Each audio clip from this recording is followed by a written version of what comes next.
Welcome, everybody, to episode 32 of UnHacked. I found myself having to type my notes there real quick. We did 31 last week. It actually just dropped this morning, and I don't know if you guys have gone back and listened to it, but if I do say so myself, it was some good stuff. So here we are in week 2 of our mini-series on what is the formula to protect your data. And today's kind of a big one. Last week we talked about protecting your technology, and now as we dive into data, you guys remember the days when data lived on a server and we had a tape backup and we were done, right? Like check, fucking check. It's over. The good old days. As I sat here trying to write the outline for today's episode, I'm like, Jesus Christ, this is a mess. Because I've got data living in, and I don't want to wrap myself out too much so that somebody can't hack me, but my online financing program, my online/cloud-based CRM, I've got SharePoint, I've got OneDrive, I've got files on my local drive that have to be there, by the way, because usually we try to keep our data on the server or on the cloud or whatever, but I've got stuff that has to live on my hard drive for video and audio editing. It's everywhere. So it was a little bit tricky trying to figure out how to put together this outline without making it just terribly boring for all of us. And here's what we've decided to do is we're just going to do kind of a free ball. We're all just going to throw out different scenarios, different thoughts on how you know where your data lives and how it's being protected. Before we go there, let's go ahead and do some quick introductions. I am Justin Shelley, CEO of Phoenix IT Advisors, and I am frazzled as shit today. I have to tell myself, when I should have been preparing for today's podcast, I spent 4 hours looking for my car keys. I have never in my life lost something so effectively. I was really proud of myself. Anyway, I'm sitting in my Dallas office today. I don't know, you can't really see behind me the nice high rises of beautiful Dallas, Texas. I love this place. But it's not my normal recording studio, so it adds to my out of sorts nature. That's my introduction. We're going to go, Bryan, Verinder, and Mario. Tell us who you are, what you do, and who you do it for. Bryan, go. Excellent. Bryan Lachapelle with B4 Networks, based out of Niagara region in Ontario, Canada. And we help business owners in various industries, but we just help them make their headaches that come with dealing with technology go away. All right. Verinder. Great. Brinder Hath, CEO of Red Rhino. We are based just outside of Vancouver, BC, also a fellow Canadian. And similar to Bryan, we're an MSP, and we really focus on that client IT partnership and really help their business excel. Okay, Mario. Mario Zaki, CEO of Mastech. I mean, everybody out there should already know who I am. Kind of a big deal. But in case you don't know, we are an IT MSP in the New Jersey area, right outside Manhattan. And we have been in business for about 20 years, servicing construction, engineering, architect, and whoever else wants our services and has got money. Got money.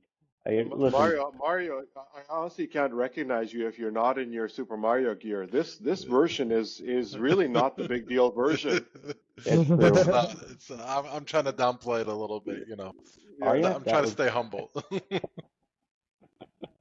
don't know if you know, but I'm kind of a big deal. Wasn't that Anchorman? Yeah. Oh God. Okay. Listen, I've said this before, and I'll say again. These, I love being able to do this with you guys every week, record these podcasts. Not only do I feel like there is value in this to the community, but I'm just straight up selfish here. I get to sit with some of the brightest minds in the industry week after week and talk about some of the most complex problems that we deal with in business.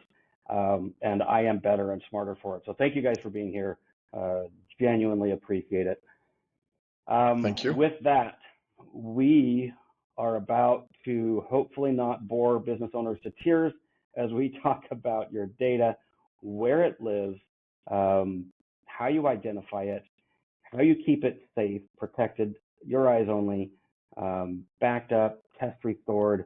I mean, this is, like I said, this is just such a broad topic that I didn't really even know how to build the outline. But as we sat here and talked about it, you guys started like spewing all the brilliance that I wanted to outline anyways. I'm like, stop, cut, let's go. So let's try to jump back into that that setting.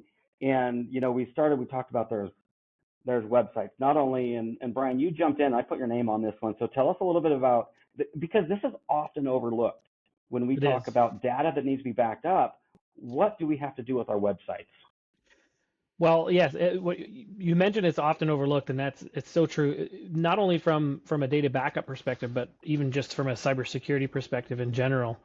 A lot of business owners outsource their website to a third party and to design it, and then they have this wonderful website, whether it's interactive or whether it's static. They put it up on the web, and then they essentially forget about it. They upload it to their own their own cloud web server for providing it to the public, and the web developer often falls in the background. They're no longer involved because somebody else is either hosting it, and then something, maybe a year or so down the road, the website either gets corrupted and or data loss, and then they don't have access to their website anymore. If they have to start from scratch because the developer was like, oh, we didn't keep a record of that, you didn't have a record of it, and so there's no backup of your website. So if you have a static website, definitely back it up when you first originally put it up. But if it is a website that is dynamic and changes on a regular basis, then you should have an ongoing backup of your website set up. And if you have code in your website, meaning maybe you're using WordPress or you're using modules that come with WordPress, then you also, I know we're not talking about cybersecurity specifically, but we also have to make sure we update that website on a regular basis to make sure nothing gets compromised down the road. So backup and keep it up to date. This is a subject that became kind of eye-opening for me because we had clients that would, I didn't know it, by the way. They would put in tickets that, hey, can you help me tweak this website?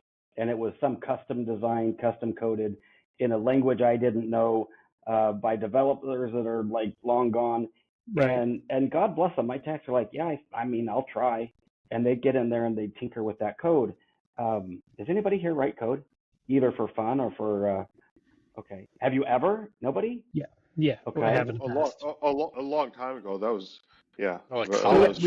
We have teams, a couple of my team members that do as well. So. Okay. Yeah. So just HTML, the most basic website scripting language. It's not even a scripting language, but all it takes is to forget a backslash or forget a closing bracket, and you can destroy an entire web page. Have you guys ever done that? Have you had that experience? And then good luck finding it. So this is kind of the situation where I found myself in, as they came to me and they're like, hey, can you look through this and see if you can help me find out where I messed it up? Like, what the hell are you doing?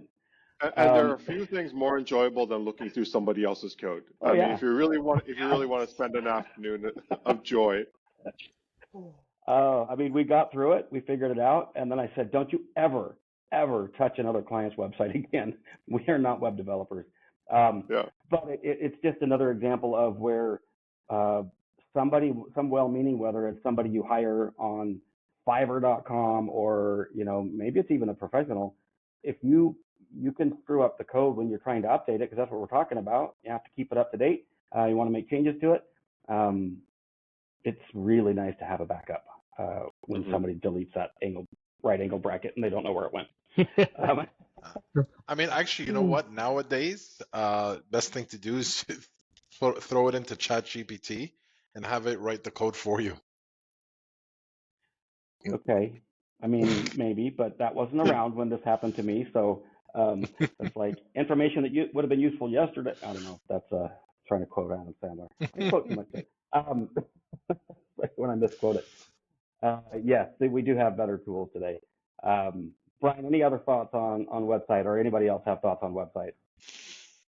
I would just say it's dirt cheap. Do it. And if your web host doesn't have a built-in functionality to how to do a backup, find a new web host. It's cheap and it should be automatic, unless you're running something complex with web servers.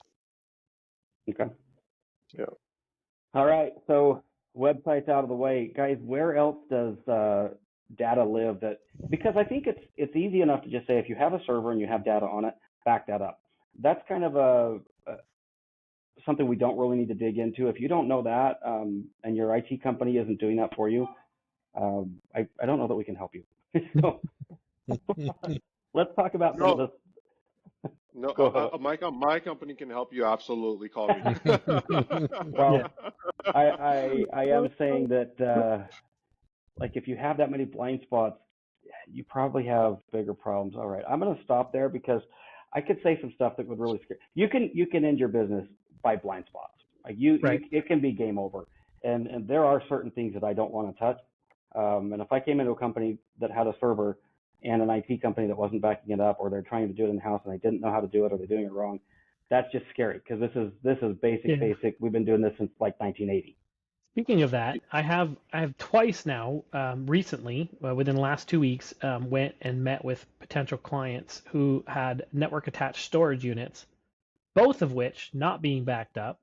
One of them we onboarded, and as we were onboarding them, the unit failed, and thankfully we had just taken a backup of it. Ooh. Yeah, so network attached storage, if you have it, it still needs to be backed up. And monitored and tested Right. and tabletop exercises. We'll come back to that, but Yep. um, And having two drives in the network attached storage that are mirrored is not a backup. That is just redundancy. So just Yep. for clarification, and Yeah, still like that will offsite not backup. protect you. Yeah, exactly. That will not Ian, protect you against hackers or any of that stuff. Yeah. I've been in IT since 1997, and I think it's like twice in my entire career that a mirrored drive was helpful. Yeah. It just that, and we all still do it, but yeah, that's it solves one problem, and there are a million more that we need to talk about. So Yeah. Yeah. okay, so there we go. We're going to call that. We've talked about servers now. They are important. Those backups are important. They need to be on your plan. What else? Where are some blind spots people might come across?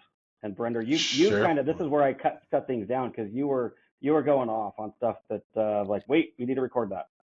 Yeah, I think as a business leader, you need to zoom out and ask yourself, what data do you have and where is it, right? What is your most sensitive data that if it was either breached through cybersecurity or it needs to be protected from an availability perspective because your downtime is going to cost you money, right? And so you can label it with sensitivity labels, right? Like, is this a confidential, owner's eyes only type of thing? Or are you a publicly traded company that has obligations for data protection? Do you have SIN numbers for your employees at the very least that need to be protected? So we have to think about what is the sensitivity around various types of data, and then where does it live? Because you're going to have it live in 10, 15 different places if you start really adding it up. And if you don't have policies for your staff on where it should live, what's the right bucket? Right. Because people will save it to any bloody place they want. That's going to be convenient. You hit the download button. Where does that go? Who knows? Where the last place it might have stored something, right? And so we have to have policies and training around. Those are like when I get into new prospect conversations, the first thing I ask is, what is your most important data? Because me coming in as an IT service provider, I need to understand my risk. And if I'm thinking about my risk as an IT service provider, they better be thinking about their risk as the owner of that data. And it's my job to think about it on their behalf, and that's really why I'm asking. But and I need to have those conversations. And it's, you talked about having good IT. You should be thinking about these questions and having these questions answered for yourself already. But the sad state of our industry is that the vast majority of IT service providers don't ask those questions, and they just sign off on a contract, do day-to-day break-fix work, and they just never have these real productive conversations around the business and data. Right. Yeah. Mario, I think And yeah, go ahead. I was going to say, each of those topics you could dive into in detail now. Absolutely, yeah. Mario, it looked like you had some thoughts earlier, and I kind of cut you off. No, yeah. I mean, essentially, like Brenda said, it is very, wide, and we can have our own podcast just on each one of those topics. But essentially, the way you got to look at it is like if you walk in tomorrow and you don't have access to that platform or to that file or to whatever, are you going to be able to operate? Are you going to be able to, recoup? Like if you're an accountant And right now they're going through tax season, the second part of tax season for anybody that did extensions. And if you don't have access to your QuickBooks or Peachtree, your Sage or whatever, can you continue? Can you pivot and just continue working? For them, the answer is no. So that is like the most important thing, that you need to not only make sure you're backing up, but you're backing up like, to 2-3 different spots. Because if one fails, and sometimes they fail, you want to make sure that you can still get it and continue operating and not have to close down. Well, okay, so you bring that up, and I'm going to kind of go out of turn here. It is also important to have a plan for those worst case scenarios. Even if the plan is, okay, if it gets to this point, then we'll close our offices and here's how we're going to notify our clients. Like, I don't mean permanently closed, God forbid we're talking about that, but if you're really down and you can't come up with a manual way to do your work, then really you should have something in place for how you're going to handle that. Yeah. Well, last year, two comments on that, Justin. Number one, when it comes to your downtime strategy, you absolutely have to come up with it. Last year, we were at the Omni Hotel when they did have that cybersecurity outage, and they did actually have a plan. It was uncomfortable one for guests, but they absolutely did have a plan to get us into the rooms. They had to man each floor manually and have somebody walk us to each room and let us in. But they absolutely had a plan. And number two, I've already forgotten, so we'll go back to. Well, and this is stuff we do talk about on a pretty regular basis here, but it is often overlooked. It's another one of those blind spots where a data recovery plan usually is how do we restore data and how long is that going to take. But the secondary component of it is what are we doing to conduct business or not conduct business In the meantime, if and when this happens. So. Yeah. All right. What else, guys? We're sitting in front of a business owner who has never had this conversation about protecting his data. Where are the blind spots? What do we need to help them see and understand? What can you get sued over? That's number one question every business owner should think about. Like, if you leak this data, some malicious person sends you a message saying, "Hey, I have your data," and it's a WhatsApp message. And if you're a lawyer, that's a big deal. Healthcare provider, that's a big deal. Those are, either going to take down your business or they might have additional regulations like the healthcare industry you don't want to breach. And so SIN numbers, like we mentioned earlier, if you're in the US and you're a Department of Defense contractor, there's requirements, and there's other industries, various compliance requirements. So those are some of the first questions you should ask yourself. Like, what are you going to get sued over, fined over, or have enough brand damage that you don't recover? Oh, and that was going to be my second point. I remember now. A significant percentage of people who have critical failure of their data don't recover, and they shut the doors. Yeah. Even those that do end up recovering, they often don't survive the year. The damage can be too deep. Yeah. So that is what we are trying to prevent. That's honestly, that's why we're here, is to make sure that kind of stuff never happens. So one of the things that I've said before, so I'll just review it because it's on topic, is the way I try to coach a client through this process is I break down you can almost look at an org chart, right? You've got the top, and then every business is going to have a way to bring in new clients, call it BizDev, call it sales and marketing, and then you're going to have an operations, and then you're going to have finance or admin, or kind of a grouping of ancillary services. So what I like to do is just sit down and go through each one of these. All right, let's talk about how you bring clients in. What software do you use? What data is stored in that software, and where is that data stored? All right, and then we can make a plan for how we're going to protect it and how we're going to test it.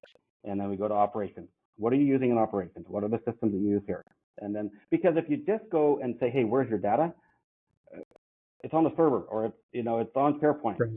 Okay, and then we'll back up the server, we'll back up SharePoint, and then get completely blindsided by some of this other stuff. So I just build a simple spreadsheet and say, all right, these are the job functions, this is the software that you use, this is the data, here's where it lives. And Brenda, I like what you're talking about. Assign a level of importance to it, or Sensitivity. sensitivity. There There you we go. go. So let's just say we've done this, right? We've got our spreadsheet. We know where everything lives. We have a plan. The plan has been handed off because very few business owners are doing this themselves. Now what? Is that good enough? Do we trust it? Are we comfortable? Are we sleeping well at night? What's the next step once we have identified all this? Test it. Couple of things. Well, before even testing it, I would say have an analysis done to see if anybody's storing things in places they're not supposed to.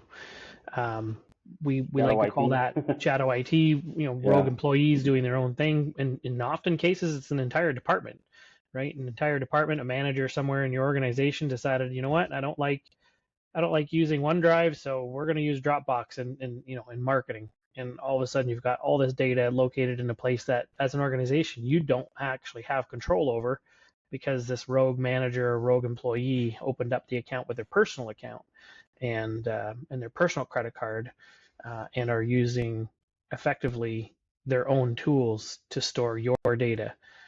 So identifying that would be key to ensure that the data is where you think it is. But yeah, what Mario said in the end is a backup is only as good as the last time you've tested it. So if you're not testing your backup and restoring on a regular basis, you effectively have no backup. Yeah. Now, you know what? I'm going to actually ask a question to you guys, because what I see a lot is a company will say, we use a third-party company, it's web hosted, it's web-based, and we're good on that. Let's not even, we don't even need to talk about that. Right. So how do I you use address OneDrive. something? They're responsible for backups.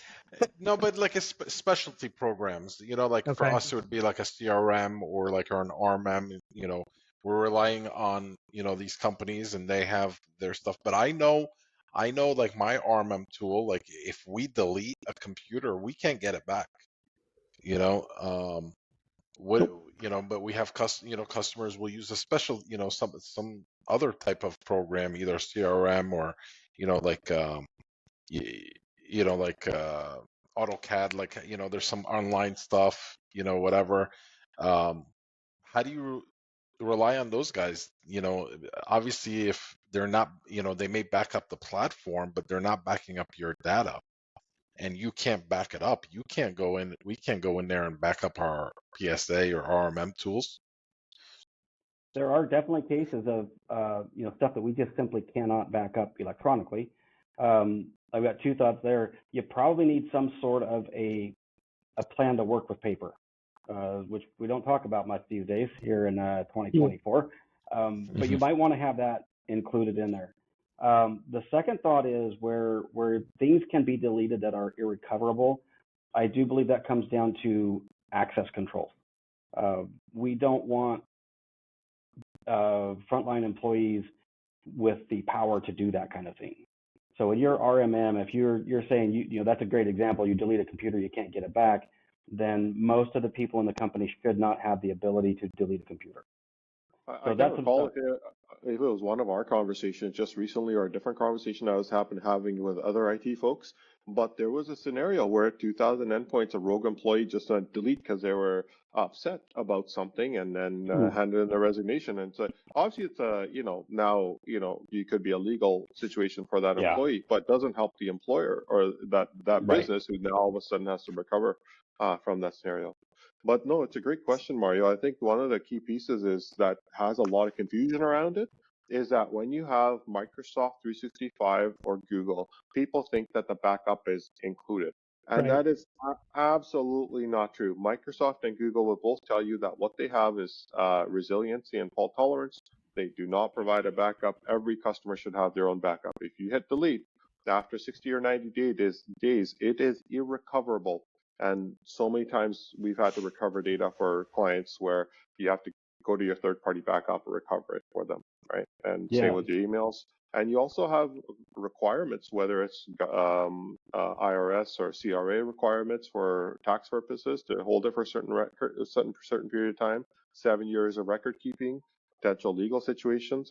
You want to hold that data for some period of time where you don't want it to be accidentally deleted, because before employees get fired, they know they're going to get fired, all right, or they're going to quit. They start cleaning up their mailbox and they start hitting delete just carte blanche, and there goes all your company records. Right. Yeah. All right, guys. Thoughts on recovery procedures? I've heard it called tabletop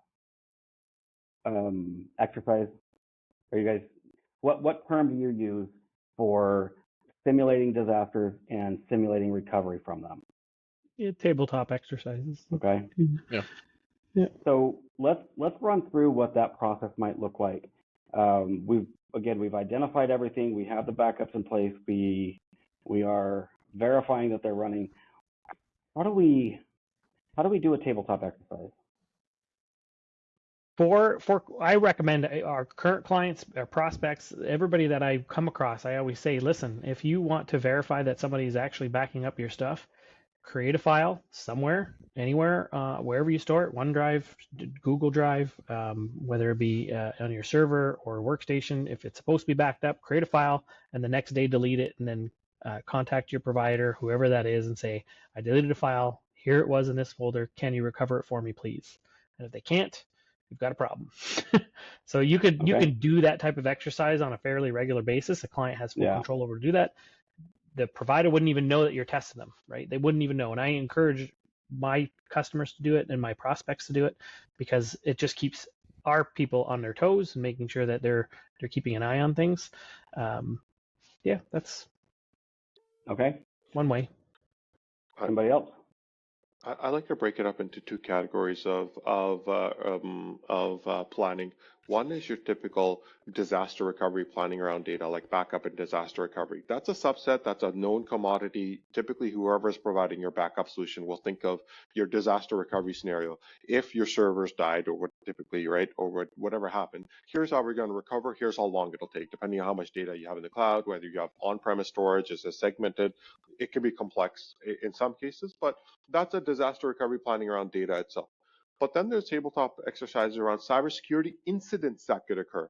And that does impact your data, but it's about planning for the cybersecurity incident itself, which theoretically, if you're locked out of your computers, how are you going to get back in? Like if you have one or two primary accounts, let's say Microsoft admin account was locked, and you have SSO all your various applications to Microsoft 365. Now, what is your backdoor into those scenarios? And so you have to think of, and it's a creative exercise with your IT team and your cybersecurity professionals, of running through those various scenarios and say, if this happened, what is our response plan? Could we recover? And even when we did this internally with my team, we uncovered a scenario. We're like, hey, you know what? That's a very good scenario. If that had occurred to us, we wouldn't have been able to get back in. And so we have to have some access, because we locked down our fort so tight. If something was to occur, we can't get back in. And in this one specific scenario, and we're like, okay. So that's why password managers and things like that, you want to be thoughtful about how deeply you secure them, so that you can, if worst case scenario occurred, could you get back into your password manager and start resetting some accounts? Do you have phone numbers documented for those right vendors and things like that? But it's all sorts of scenario planning. It's a full day affair at the very least, depending on the size of the company. Right. And I would say that probably the most important component of this is that it's done on a regular basis. There's a million ways to skin a cat, but at least once a year, but preferably once a quarter, this is being reviewed. You've identified your data, you have created the plan, you've tested the plan, but pull that piece of paper back out and make sure that you're still using those same applications, and make sure that data still lives where it used to. At least review them and make sure that your plan, because it used to be a lot easier. I say that a lot. I live in the past. You could just walk in and turn the server off and say, okay, guys, disaster's been simulated. Now what? Yeah. Get it back up and running. And how long is it going to take you? That's harder to do these days. You can do things like QuickBooks Online is a great example, because you can just do a simple export, and you could create a trial account or even pay for account if you have to, and then import your data and see how well that works and see what needs to be changed. But depending on the software, depending on the process, you can do some level of testing, but sometimes you can't. So at least review it. And before you even get to the testing phase, you also want to make sure you're getting reports. Like Correct. you want to at least at a minimum get a daily or weekly report. Say, okay, it backed up. We know it's backing up. Let's not wait until that yearly or quarterly time to test it. You still want to test it, but before you get to the test, it may be 2 months down the line you realize, oh, actually, shit, it hasn't backed up. How come we haven't noticed this?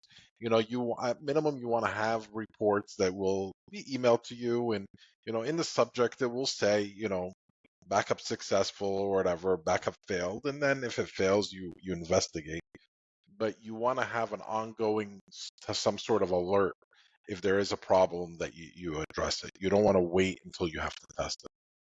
Yeah. And if you're working with an IT company, you want to also make sure that they're sending you, at least a weekly report of your backup, like a backup report, Right. to see if it was working or not. Brenda or Brian, any thoughts on that? I concur, and I'm good. Okay.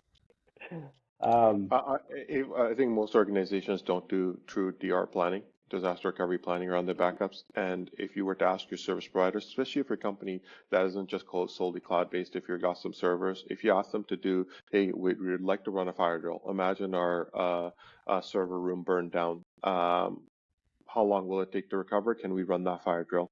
Hey, good luck. Good luck if you haven't done that before. That IT team will be struggling.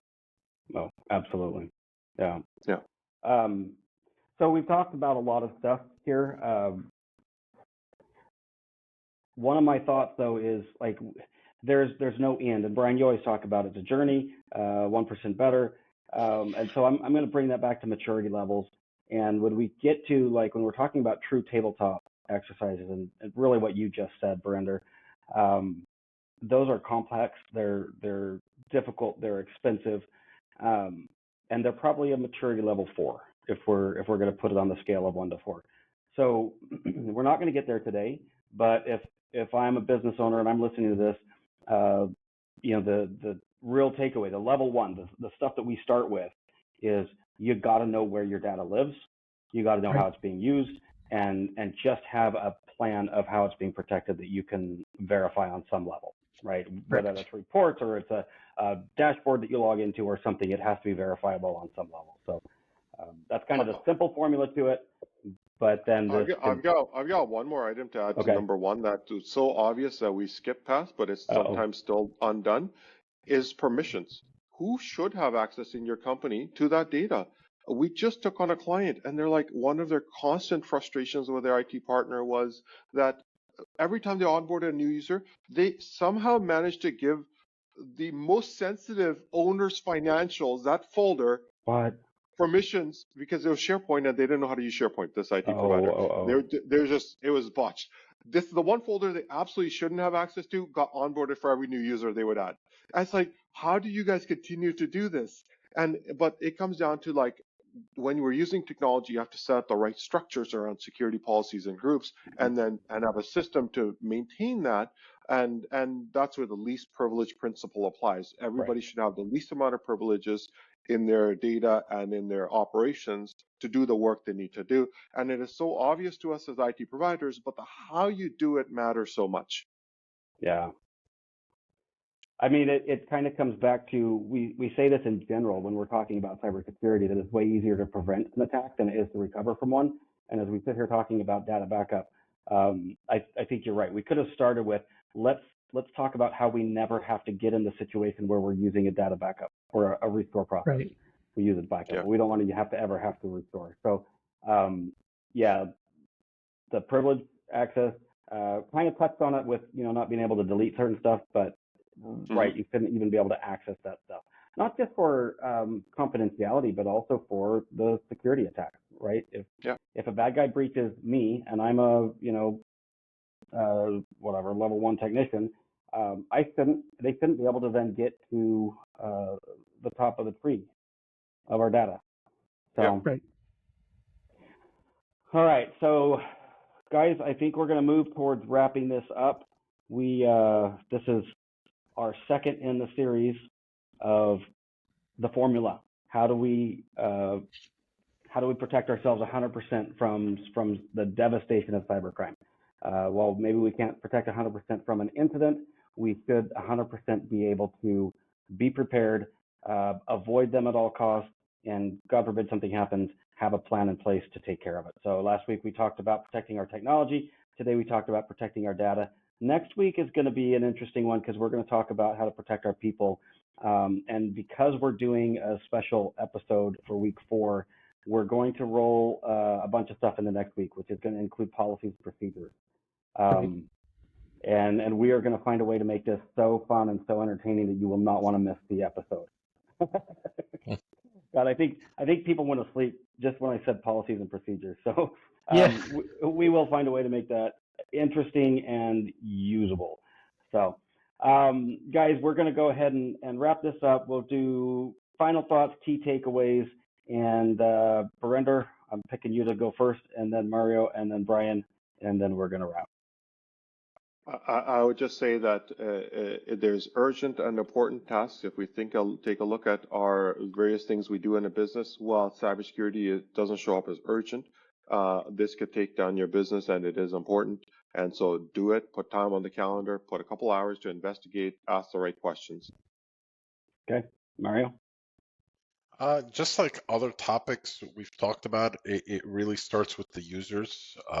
You gotta educate the users, let them know where they should be saving stuff, how they should be saving it, how they should be labeling it, for future use and stuff like that. But if the users are doing what they're supposed to and they're trained the right way, then it makes everything after that much easier. It's a lot harder to try to recover something. We see all the time of users like, oh, well, I don't remember where I saved it, or, I don't really remember the name. I named it something weird, or it's saved, but, something weird.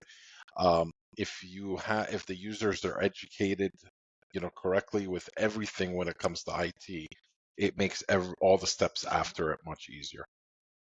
All right, Bryan. Okay, well, as I say many, many times, cybersecurity, data backups, all of this stuff is complex, and it's something that a lot of business owners feel overwhelmed getting into even to begin with. And so what I always say to my clients, my prospects, and even on almost all the podcasts is treat it as a journey. If you get started today, nobody's expecting everybody to get everything right 100% on the first go around. But if you treat it as a journey and you add a little bit every single time that you meet with your team, and you'll get better and better 1% every day, then by the end of the year, you'll have accomplished more than most business owners have ever accomplished when it comes to this stuff. So just get started, pick 1 or 2 things, implement them, pick another 1 or 2 things, implement them, and rinse, wash, repeat. I like that. You know what? And talk a lot about compliance. Kind of the way we're leading this now. This could be checked off. We could have the industry standards, right? That's kind of what we're talking about for all 3 of these episodes. Review it. If you're not talking about this with your IT company, it's not happening. I can promise you that. So complacency is what will kill us. We have to know where our data lives, how it's being protected, and how it be restored if it was lost. And that needs to be reviewed on a regular basis. And ideally, you're having meetings with your IT company or your internal IT staff, I would say at least quarterly. And this could be brought up and reviewed and refined because it will change. It's a moving target. You just have to be going over this and over this. It's too important to be complacent. So, all right. I think that's a wrap, guys. Thanks for being here. We are going to really get fun next week with policies and procedures, get a little bit legal. Maybe we'll talk about lawyers and lawsuits and court mandated, when you don't have money, now all of a sudden you do because the court said you do. That's where you don't want to end up. So, all right. That's all I've got, guys. Thanks for being here again, and we'll chat next week. Take care. Take care, everyone. Bye, guys. Thanks.